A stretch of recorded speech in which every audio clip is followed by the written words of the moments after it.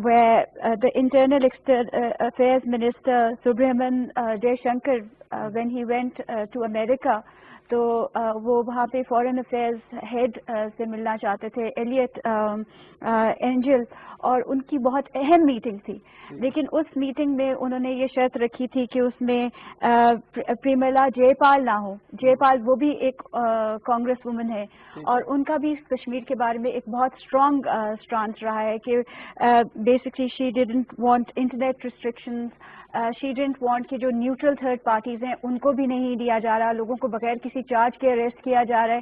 تو she had the strong views on Kashmir. تو انہوں نے شرط رکھی تھی کہ یہ میٹنگ میں نہ ہو. That request was not accepted, اور وہ meeting it ended up being cancelled. تو اس کو آپ سمجھ سکتے ہیں کہ word of words, لیکن that was translated into action also. So overall, very quickly I would like to say that human rights will to a large extent dictate foreign policy, but I think that the ally that Kashmir has is Pakistan. اور دیکھیں we cannot forget that 500,000 Kashmiris laid down their lives just for the creation of Pakistan. بہت ضروری ہے کہ ایک foreign policy کو ایک human rights تو ڈکٹیٹ کریں گے which is definitely nice news, I'm optimistic. لیکن آپ ریئلسٹک پکچر دیکھ لیتے ہیں. I would like to share with my respected colleagues کہ جو ٹریڈ لنکس ہیں اور جو آپ کی اکانومی ہوتی ہے وہ بہت ایکسٹینڈ تک. اب مودی نے کیا کیا تھا، آپ دیکھیں اوباما کے زمانے میں کہ اس وقت بھی ہیومن رائٹس کے ان کو کنسرنس تھے، تو اس نے اپنا نیشنلسٹک ایجنڈا پیچھے رکھا اور اس نے اب ایف ڈی آئیز کو، فارن انویسٹمنٹس کو پروموٹ کیا، اور 500 ایف ڈی آئیز 500% ان کی انکریز ہوئی. تو میں سمجھتی ہوں کہ کشمیر کے لیے سب سے زیادہ آواز اٹھانے والا جو ملک ہے وہ پاکستان ہے. And we need Pakistan's prosperity, we need Pakistan's trade, we need, basically the prosperity of Kashmir is tied to the prosperity of Pakistan, and which in turn I am seeing hope in maximizing our trade links. اور کیونکہ جو India کی strength ہے وہ اس کی trade ہے، وہ کبھی بھی ان ملکوں کے ساتھ میس اپ نہیں کریں گے کیونکہ they try to the trade. I think we have to move forward on the economy side. بالکل صحیح ہے، لیکن اسی بات کو مد نظر رکھتے ہوئے کہ امریکہ کا جھکاؤ بھی انڈیا کی طرف رہا ہے کہ بڑی منڈی ہے، کیا آپ سمجھتے ہیں کہ ایک طرف تو انسانی حقوق کے بیانات ہیں جو بائیڈن کے، اور پاکستان کے ساتھ بھی اس کے اچھے تعلقات رہے ہیں، کیا آپ سمجھتے ہیں کہ کوئی تبدیلی ہو سکتی ہے؟ کیا نیا کر سکتے ہیں جو بائیڈن؟ دیکھیں، جب ہم یہ کہتے ہیں کہ ان کے تعلقات پاکستان کے ساتھ اچھے رہے ہیں تو ہمیں یہ چیز نہیں بھولنا چاہیے کہ پوسٹ کولڈ وار ایرا میں جو بھارت اور امریکہ کے تعلقات میں بہتری آئی، وہ اس کو ہمیشہ ڈیموکریٹس کے جو ادوار ہیں ان میں اس میں زیادہ جو ہے ہمیں وہ انرجائز نظر آتے ہیں. تو اس لیے کیونکہ ڈیموکریٹس جو ہیں ان جنرل، اور جو بائیڈن کی اگر آپ پالیسیز دیکھیں تو وہ اکانومی پہ بہت ان کا فوکس ہے. تو اگر اکانومی ہی ان کی پرائیورٹی ہے تو پھر ان کی نیچرل الائنمنٹ جو ہے وہ بھارت کے ساتھ بنتی ہے، کیونکہ بھارتی ڈائسپورا کا امریکہ میں بہت زیادہ اسٹیک ہے. یعنی آپ یہ دیکھیں کہ جب ریسنٹلی ٹرمپ نے پابندی لگائی H1B ویزا پہ، تو اس میں یہ فگرز آئیں کہ 70% جو ویزاز ہوتے ہیں وہ انڈین اوریجن کے لوگوں کو ملتے تھے. تو اس سے آپ اندازہ کر سکتے ہیں اس سیمپلنگ سے کہ وہاں پہ کتنا انفلوئنس ہے یا کتنی پریزنس یا کتنے فٹ پرنٹس ہیں انڈین لوگوں کے. اور وہاں پہ آبویسلی جو انڈین ڈائسپورا ہے وہ بھی بہت زیادہ کنٹریبیوٹ کرتا ہے، ان کا بڑا انفلوئنشل ہے. ایک وہاں پہ یہ ٹرمپ ہی کے ایک سپورٹر نے اب الیکشن کیمپین میں بھارتی اوریجن کے مسٹر گائیکواڈ ہیں، انہوں نے یہ کہا کہ جی ہمیں جو ہے صرف ایک اے ٹی ایم نہیں ہونا چاہیے کہ ہم صرف فائنانس کریں ڈفرینٹ جو ہے نا اپنے پولیٹیکل جو لوگ ہیں ان کو، بلکہ ہمیں ایک اپنا انفلوئنس بھی ریڈیٹ.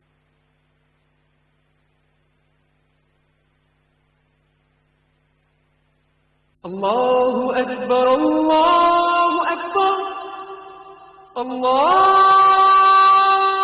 أكبر.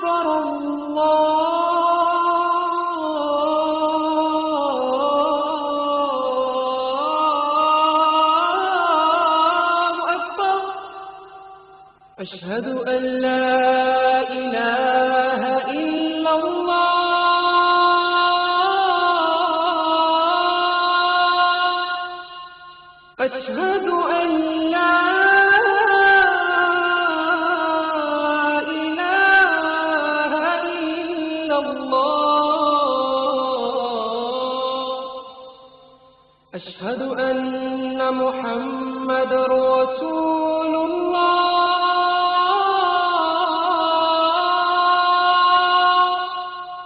أشهد أن محمد رسول الله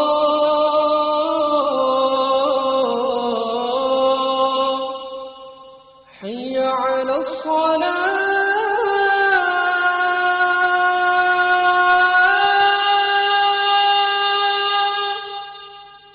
حي على الصلاة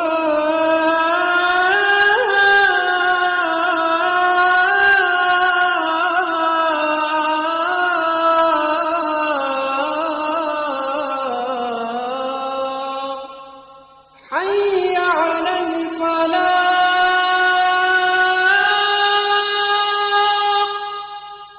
حي على الفلاح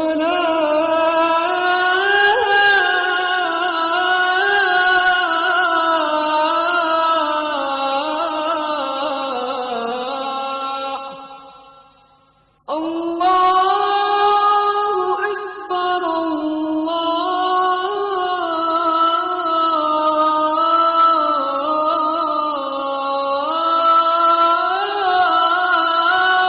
أكبر لا إله إلا الله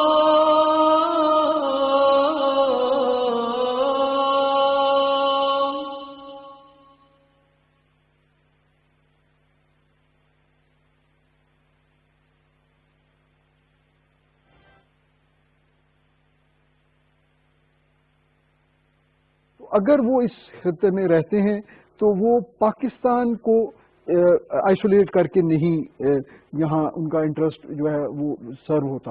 تو وڈرال یا پارشل وڈرال دونوں صورتوں میں وہ پاکستان کو بھی انگیج رکھیں گے اور سی پیک کے حوالے سے بھی وہ پاکستان کو ان کو انگیج رکھنا چاہیے. لیکن جو جھکاؤ ہے ان کا وہ ان کی اکنامک کمپلشنز کی وجہ سے وہ مجھے لگتا ہے کہ وہ بھارت کی طرف ہوگا. لیکن ارباب کیا آپ یہ نہیں سمجھتی کہ اس جھکاؤ کی وجہ سے کشمیریوں کا زیادہ نقصان ہو رہا ہے کہ بھارت کے ساتھ جو ان کا ایک جھکاؤ بھی ہے جو منڈی بھی ہے اور اس حوالے سے اگر دیکھا جائے تو عالمی اداروں پہ بھی امریکہ کے اثرات ہیں اور عالمی انسانی حقوق بھی اس طریقے سے کام نہیں کر رہی ہیں تنظیمیں. دیکھیے میں پھر سے اپنی بات کو دہراؤں گی کہ کشمیریوں کا سب سے بڑا جو دوست ہے وہ پاکستان ہے اور میں اس بات سے اتفاق کرتی ہوں کہ آج کل کسی بھی ملک میں اور ہم لوگوں کو اپنی پروگریس کے لیے ہم لوگوں کو اپنی بہت ضروری ہے بہت ہی ضروری ہے ہمارے لیے ہم خود جب طاقتور ہوں گے ہم کیوں دوسروں کے اوپر رلائی کریں گے. جب ہم خود طاقتور ہوں گے تو لوگ ہمارے پاس آئیں گے اور we need to improve on our investment we need to improve on our economy and we have hope. آپ دیکھیں کہ امریکہ کے ساتھ ہمارے 1947 کے ساتھ تعلق ہیں انڈیا کے ساتھ ان کے تعلقات ضرور ہیں لیکن ان کی وہ ٹرسٹ ریلیشن شپ نہیں ہے جو کہ ان کی پاکستان کے ساتھ ہے. جب بنگلہ دیش کا ایشو ہوا تھا 1947 سے پاکستان اور امریکہ کے بہت اچھے ٹائز رہے ہیں اور جب بنگلہ دیش کا ایشو ہوا تھا تو آپ کو یاد ہوگا کہ نکسن کے تھرو امریکہ کی فلیٹ بھی آئی تھی ٹو سپورٹ پاکستان. اور it is true and I agree with my respected colleague کہ ٹریڈ لنکس بہت زیادہ اسٹرانگ لنکس ہوتے ہیں لیکن Pakistan is an important state and I think that جو ٹرسٹ لیول ان کا you could call it a marriage, unhappy or not, but Pakistani and American interests are kind of tied together. So I am seeing hope, and I am seeing, but like I said, we will not be able to help others, and up until the time we help ourselves, and we need to keep our focus on improving our trade and economy links. بالکل صحیح ہے. لیکن اجاز صاحب ہندوستان کی جو اردرمی ہے آپ کیا سمجھتے ہیں کہ کب تک یہ جاری رہے گی کہ اس خطے کے جو حالات ہیں وہ مسئلہ کشمیر سے جڑے ہوئے ہیں, جو امن ہے وہ مسئلہ کشمیر سے جڑا ہوا ہے, اگر وہ حل نہیں کرتا تو پھر تو اس خطے کا جو امن ہے اور تجارت ہے سب کچھ ختم ہو سکتا ہے. دیکھیں اسی لیے یہ جو کشمیر ایشو ہے جو انٹرنیشنل پاورز ہیں پرٹیکولرلی اب جب امریکہ being sole power so far تو انہوں نے اس مسئلے کو ریزالو کرنے کے لیے کوئی کانکریٹ ایفرٹ نہیں کی لیکن اس مسئلے کو مینیج کرنے کے لیے ایفرٹ ضرور وہ کرتے ہیں کیونکہ وہ ان کے انٹرسٹ میں ہے کہ دو نیوکلیئر آرم اسٹیٹس جو ہیں ان کے درمیان کشمیر از اے کور ایشو اور یہ جو ٹینشنز ہیں یہ اتنی ایسکلیٹ نہ کر جائیں کہ یہ اس ریجن کے لیے جو کہ دنیا کی آبادی کا ایک بہت بڑا حصہ اس ریجن میں ہے کہ وہاں پہ اور جہاں پہ بہت سارے اسٹیٹس بھی ہیں باقی نیشنز کے تو اس کو وہ ڈیفیوز کرنے کی کوشش تو کرتے رہتے ہیں لیکن ریزالو کرنے کے لیے کوئی سیریس ایفرٹ انہوں نے نہیں کی. وہ جب ریزالو کرنے کی بات آتی ہے تو ویسے تو انہوں نے کہا پریزیڈنٹ ٹرمپ نے کہ جی ہم اس میں ثالثی کا کردار بھی کرنے کو تیار ہیں لیکن ہوا کچھ نہیں بلکہ اسی کے کچھ دنوں کے بعد یہ 370 انہوں نے ریپیل کر دی اور اس کے بعد آپ دیکھ لیں کہ انہوں نے پھر وہی پرانی بات کہ جی ہم دونوں ملکوں کے اوپر یہ زور دیتے ہیں تو کہ جی وہ اس مسئلے کو بائی لیٹرل ڈائلاگ سے جو ہے وہ حل کرے. تو ہم تو ہمیشہ سے بھارت کو کمپوزٹ ڈائلاگ کی آفر کرتے رہے ہیں. یہ تو بھارت کی حق درمی ہے کہ وہ اس آفر کو اس ریجن میں پیس کے لیے وہ ایکسیپٹ نہیں کرتے. اور دوسری وجہ یہ ہے کہ اصل میں جو ان کے اسٹیٹ میں یا ان کے جو پالیسی میکرز ہیں وہ یہ سمجھتے ہیں کہ کشمیر کا مسئلہ جو ہے یہ اس پورے ایک چین ریئیکشن کی کا اگنیشن پوائنٹ ہے اگر جو کہ بھارت میں ہو سکتا ہے اگر یہ اس اسٹیٹ کا مسئلہ حل ہوتا ہے یا اس کا وہ تشخص جو ہے وہ لوگوں کی امنگوں کے مطابق جو ہے وہ ریوائیو ہو جاتا ہے تو پھر جو دوسری بہت ساری ریاستیں ہیں بھارت کے اندر وہ جو وہاں آزادی کی تحریکیں چل رہی ہیں اس کے لیے ایک بہت بڑا امپیٹس ملے گا ان کو. تو اس لیے وہ کبھی بھی ان کی کوشش یہی ہوگی کہ اس مسئلے کو جب تک وہ ڈیلے کر سکتے ہیں اور اپنے مختلف طریقوں سے اس کو مینیج ہی کریں. اور لیکن جو بھی ریسنٹ پچھلے 1.5 سال میں جو واقعات ہوئے ہیں اس میں ایک سلور لائننگ بھی ہے میرے خیال میں. ٹھیک ہے. پہلی بات تو یہ ہے کہ بھارت نے اس کو 9/11 کے بعد ایک انٹرنیشنلی اس کو ایک foreign intervention state sponsor terrorism اور اس طرح کا ایک نیریٹو انہوں نے بلڈ کیا جو کہ بڑا پیلیٹیبل ہے انٹرنیشنل آڈینس کے لیے. لیکن اب یہ مسئلہ جو ہے وہ ایک انڈیجنس جو ہے تحریک کے لیے کے طور پہ یہ چیز ریکگنائز ہو رہی ہے کہ یہ کشمیری لوگ ہیں جو جانوں کی قربانیاں دے رہے ہیں اپنے حقوق کے تحفظ کے لیے. اور دوسرے جو پرو دہلی سینٹیمنٹ تھا وہاں پہ پولیٹیکل ان کی جو قیادت تھی خاص طور پہ میں ریفر کرنا چاہوں گا شیخ عبداللہ اور ان کی جو فیملی ہے وہ ہمیشہ ان کا جھکاؤ جو ہے وہ کانگریس کے ساتھ اور بھارت کے ساتھ رہا. اب وہ بھی ایلینیٹ ہو گئے ہیں دہلی کی پالیسیز کے ساتھ. تو اس طریقے سے میرا خیال ہے ایک بڑا پولیٹیکل پلیٹ فارم جو ہے وہ کشمیر میں ہے. اب سوچنے کی بات یہ ہے کہ ہم امیدیں تو لگاتے ہیں لیکن دوسروں سے امیدیں لگانے کے بجائے جیسے رباح نے کہا ہمیں سب سے پہلے دیکھیں ہم اس مسئلے کے فریق بھی ہیں اور کشمیریوں کے سپورٹر بھی ہیں.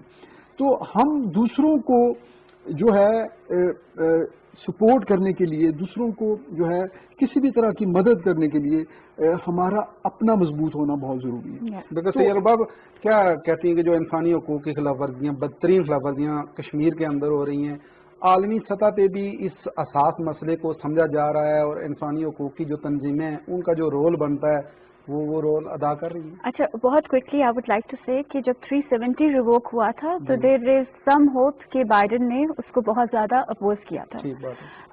کاملا ہیرس ڈڈ دا سیم تھنگ. جے پال اور یہ بات ہے کہ یہ سب لوگ انڈین اپوزیشن میں تھے تو اس وقت کیا there opposition is quite because میں نے جیسے کہ عرض کی کہ فارن افیئرس کی جو میٹنگ تھی that was cancelled. So it was quite a significant scuffle if you would like. And what Modi did was actually a gift to the Kashmiri people. As my respected colleague said, it actually united the Kashmiris. جو اصل میں کسی بھی conflict میں بات ہوتی ہے کہ the leaders do not agree with each other, so population suffers. So he by his actions ended up uniting all the opposition, and he ended up uniting. So it was kind of a gift to the Kashmiri people کہ وہ سب جو پہلے United نہیں تھے وہ سارے کے سارے یونائٹ ہو گئے. اب ہیومن رائٹس کی وائلیشنس کی جو آپ نے بات کی ہے, آپ کو پتا ہے کہ میرا پالیٹکس سے بالکل کوئی تعلق نہیں ہے, اور میرا ایک اصول رہا ہے کہ میں ہیومن رائٹس کی بات تب تک نہیں کروں, میرا nor am I interested in the geo in politics, but I got a phone call from somebody from the valley, اور ان کی جو خالہ تھیں, she was shot in her chest 32 times. She was holding her baby, انہوں نے اپنا بچہ ہاتھ میں پکڑا ہوا تھا, اور ان کو کرفیو کے دوران صرف کھڑکی کھولنے کے لیے 32 times she was shot in the chest. پھر مجھے وہاں سے معلوم ہوا کہ ایک بچہ, آپ دیکھیں گے بچوں کا تو کسی بھی کانفلکٹ میں کوئی رول نہیں ہوتا ہے, لیکن ایک بچے کو صرف وہ کینڈی لینے گیا شاپ سے اور اس کو قتل کیا گیا, اور اس کے منہ میں ابھی بھی ہاف چوٹ کینڈیز تھیں.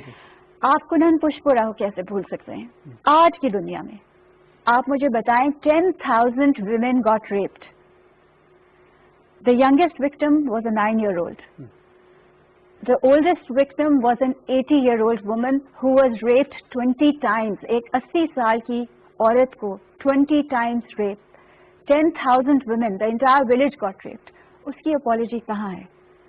اور جب میں نے یہ ہیومن رائٹس کے ایشوز میں نے ہاؤس آف لارڈز میں کانفرنس کروائی تھی, اور میرا کوئی بھی political, I am not a politician, I am not in purely from human rights angle, تو میں آپ کو یہ بتاؤں کہ یہ جو میں نے آپ کو بچے کی بات شیئر کی ہے, یا جو میں نے آپ کو خاتون کی بات شیئر کی ہے, اس کی ساری ایویڈنس انٹرنیٹ سے غائب ہو گئی. سو اس ایویڈنس کو یہ بھی ایک بہت بڑا ایشو ہے کہ ایسی بات نہیں ہے کہ the people don't care, but it is more to do with how aware the people are and how much evidence, and you have to keep a check on if the evidence is being removed or not. آپ دونوں کا بہت شکریہ, آپ نے time دیا. جی ناظرین, programme آپ نے دیکھا, اور جو امریکہ کے حوالے سے ایک عام تاثر بھی ہے کہ کشمیر کی جو آزادی میں رکاوٹ ہے وہ امریکہ ہے, اور امریکہ کا اس لیے رول بنتا ہے کہ امریکہ کے زیر اثرات جو باقی ادارے ہیں, انسانی حقوق کی تنظیمیں ہیں, اگر امریکہ سنجیدگی کا مظاہرہ کرے تو کشمیریوں کو آزادی مل سکتی ہے. اور ہم امید کرتے ہیں کہ امریکہ آنے والے دنوں میں اپنی پالیسی میں نرمی کرے گا, کشمیریوں کو ان کا آ کے خود ارادیت دینے کے لیے بھرپور کردار ادا کرے گا, ہندوستان پہ زور ڈالے گا تاکہ اس خطے کا جو امن ہے وہ محفوظ ہو سکے. اسی کے ساتھ ہی راشد یعقوب خان کو دیجیے اجازت. اللہ نے